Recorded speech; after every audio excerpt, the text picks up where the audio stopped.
Thank you so much for your insight and information, Carrie-Ann. I really loved the Would You Rather activity. All right, everyone. So now that we have learned the fundamentals of social emotional health, I'd love to know your thoughts on how we can connect them to nutrition and food. Take a moment to think about the way we eat, the foods we choose when we're with loved ones, or by ourselves, or even the foods we prepare and how we feel. Thanks for your responses. When I think of food, I think of how some people live to eat and others eat to live. I definitely live to eat. I love exploring and celebrating people over meals, and I love the conversations that can be had over food. So these conversations can be had anywhere. In a professional setting, we can bring nutrition and social emotional health into staff meetings. We first want to offer nutritious food and beverages, and we want to offer a wide variety of fruits, vegetables, and whole grains in reasonable portions. Pictured here, we have agua frescas, a colorful salad, a bowl of fruit, cheese for healthy fat and protein, and crackers as a grain option. But we also want to make sure that foods are in prominent positions so that they are seen and displayed and more likely to be chosen. These techniques offer staff the opportunity to exercise responsible decision-making. In the resource document, we will have a link to the toolkit that dives further into how we can achieve healthy meetings. February is the month to celebrate love, friendship, Black history, and Lunar New Year. Pictured to the right, you'll notice some super cute fruit and vegetable cards and coloring pages. These will also be available to you in the resource page. These events are great conversation starters to bring into the classroom. This is an opportunity to practice social awareness by allowing students to listen and learn from their peers about their family traditions and heritage. By participating, students are able to become self-aware and reflect on what meals are special to them and why. Is it something that they only get to enjoy at a holiday? Do they help prepare the meal? These discussions provide an opportunity for culinary cultural competency. Try to say that 5 times fast. You can also encourage students to bring foods from their heritage or family traditions. Now, I know that there are specific guidelines for serving homemade foods in the classroom, so alternatively, you can start a classroom cookbook and encourage students to share recipes instead. I want to add that sharing cultural foods is another opportunity for not just students, but for everyone to practice social awareness and relationship skills by being able to respectfully express that they do not like a new food. Trying foods and posting to social media has been a big trend, and oftentimes we see that when people are not used to a certain smell and or taste of food, they have reactions that can be hurtful to those that love that food or have deep cultural ties to it. By bringing this into the classroom, we provide a safe space for students to express their likes and dislikes while simultaneously teaching them respectful ways of declining or rejecting food when it is offered to us. Here's a video of Gordon Ramsay trying durian, a fruit that is known for its extremely pungent smell and creamy custardy texture. It's actually one of my favorite fruits. I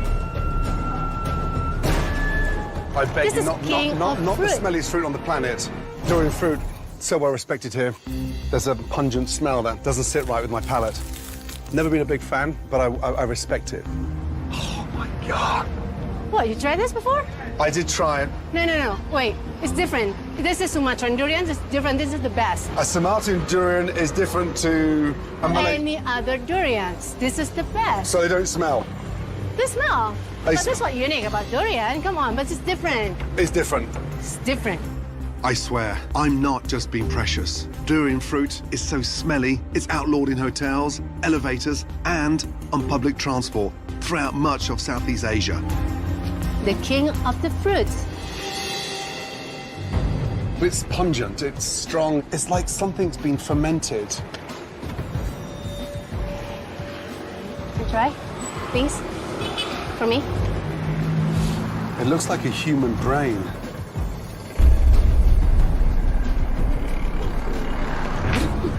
Oh, excuse me, please. And I respect the fact that it's royalty of fruit, but it's just not my cup of tea. Durian's strong taste is polarizing. It's either hated or loved, like Hawaiian pizza. But I think Ade is just trying to torment me. Really? Gee, can you stop eating that like that? Let me just finish this. It's not the last durian. After tasting I street think food, this frame is so funny because it looks like Gordon is asking if he's going to be okay, like trying this fruit. But I really like this video because he has respectfully expressed his feelings of uncertainty. And while he has tried the food before, he gives another taste and was extremely courteous, right? He was in a safe place to show expression of not liking the food, but his reaction was not theatrical, which I think we all know that he's capable of being. At the end there, I do feel like he might have yucked her yum a little bit, but he made a light joke out of it, and it was all in good fun. So, cooking together is a great way to foster relationship skills. Some of my favorite conversations happen over making meals with my friends. We try to get together once a week and do this, and it could be something as intricate as baking pastries and desserts, and other times it's something simple as assembling a charcuterie board. This can challenge us to really showcase conflict resolution skills, right? We're required to communicate, listen, cooperate, and negotiate with one another. We even practice self-management skills in the early planning stages by selecting a recipe to follow, reading the ingredients list, sourcing and purchasing them, then organizing our bowls, pots, pans, and utensils are all part of this social-emotional component. In the classroom, this can be translated by prompting students to plan ahead by collectively choosing a recipe. They're able to then read the selected recipe and think about what supplies they may need and how they'll organize the steps to make the meal or snack. You can conduct a virtual grocery store tour and explore where they can find the needed ingredients. Then take some time to further discuss ingredients. Ask leading questions like, where do they come from? What part does it play in our food system? This will explore social awareness and influence and appreciation for the work it takes to bring food to our plates. When we think about having lunch with our friends or colleagues, we think of having conversations with them over a meal. It's a way to express self-management by relaxing and recharging. When we plan what restaurant to eat at or what meal to share, we're making responsible decisions, right? We choose meals that are good for our soul and nourish our bodies. A saying that I learned from a school food service director was that we should want to make school meals a fine dining experience for our students. So what does that mean? It means encouraging students to think of our school cafeteria as a space to socialize with their classmates and friends. It's a healthy way for them to recharge as well as practice self-management. It can also change the stigma and add a positive view of school meals by allowing students to associate breakfast and lunchtime as a fun part of their day. Now, I have observed cafeteria environments where students are not allowed to talk or look around, and I've observed cafeteria environments where music is playing and students are laughing amongst themselves. Now, I don't know about y'all, but I would love to join the students who are laughing, right? They're the ones that are in the environment that cultivates positive relationship skills. School meal with 1 to 2 options for each food group can promote responsible decision-making by allowing them to build a nutritious meal that they like, as well as compliant meals, right? For all of my school nutrition friends here today, shout out to you guys. This can be supported in the classroom by exploring the menu beforehand to encourage goal setting and making conscious choices. School gardens are another great way to practice social emotional learning through nutrition. Take a walk or a stretch at a garden.